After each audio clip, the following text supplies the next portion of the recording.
Hello everyone, today I am going to teach you 9th class economics first chapter, the story of village Palampur. So 9th class में economics का ये आपका पहला chapter है और 9th class में आपका इकोनॉमिक्स आपका न्यू सब्जेक्ट एसएसटी में ऐड किया गया है।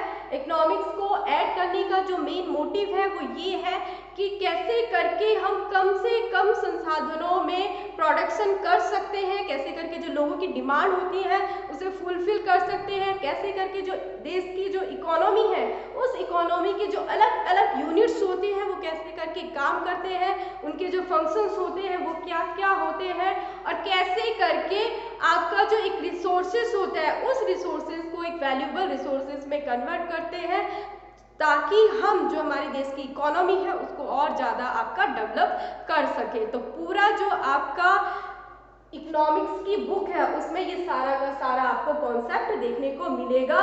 टोटल आपके इस इकोनॉमिक्स की बुक में 4 चैप्टर है। सो पहला चैप्टर जो हमारा है वो है the story of village Palampur.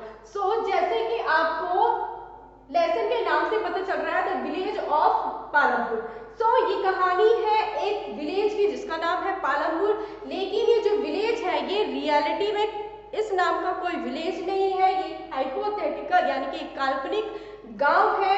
ये एक ऐसा गांव है जहां की लोगों की मेन एक्टिविटी एग्रीकल्चर है। सेकंड, यहाँ के जो नॉन फार्म एक्टिविटीज भी यहाँ के लोगों के द्वारा कंडक्ट किया जाता है, जैसे उसमें आता है आपका small scale manufacturing work, transport का वर्क और शॉप कीपिंग यानी स्मॉल स्केल मैन्युफैक्चरिंग का वर्क हम बोल सकते हैं।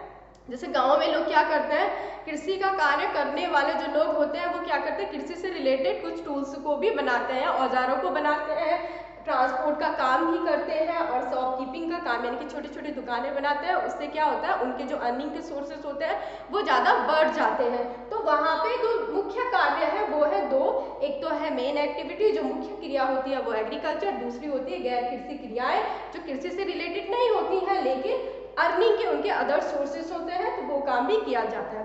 इसके अलावा वहाँ पे जो फैसिलिटीज़ है उस गांव में सारी टाइप की फैसिलिटीज़ वहाँ पे मौजूद है, जैसे स्कूल हो गया, वेल डेवलप्ड वहाँ पे रोड्स है, हेल्थ केयर सेंटर्स वहाँ पे है, इरिगेशन की बहुत अच्छी व्यवस्था है। इरिगेशन का मतलब होता है सिंचाई की बहुत अच्छी व्यवस्था है और इलेक्ट्रिसिटी भी वहाँ पे लोगों के पास मौजूद है। तो कहने का मतलब है कि जो ये हाइपोथेटिकल गाँव जो आपका इस बुक में दिया गया है, इस बुक में इकोनॉमिक्स के पहले चैप्टर में क्यों इस कहानी को दिया गया है, पालमपुर कहानी को दिया गया है। सो इस कहानी को देने का जो मेन मोटिव है, जो पर्पस है वो ये है कि जो आपकी इकोनॉमी की एक यूनिट होती है उस यूनिट को समझाने के लिए आपको इस चैप्टर का उदाहरण दिया गया है।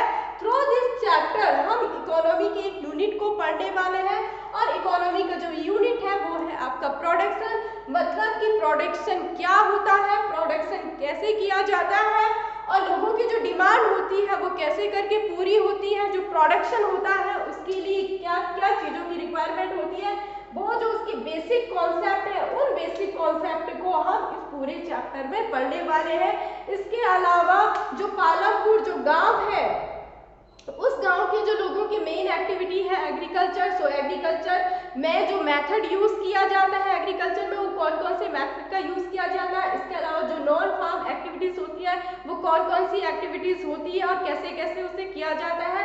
तो पूरे चैप्टर में हम बेसिकली जो है प्रोडक्शन के बारे में यानी कि उत्पादन के बारे में पढ़ने वाले हैं। हमको पालमपुर इस गाँव की कहानी नहीं पढ़नी है बल्कि हमें इस कहानी के थ्रू जो मेन चीज है, इसका मेन सब्जेक्ट है, थीम है, वो है प्रोडक्शन। उस प्रोडक्शन को हमको इस पूरे चैप्टर में पढ़ना है। सो नेक्स्ट जो हमारा पार्ट होगा उस पार्ट में हम प्रोडक्शन, रिक्वायरमेंट और प्रोडक्शन ये सब बातें पढ़ेंगे। So thank you for today.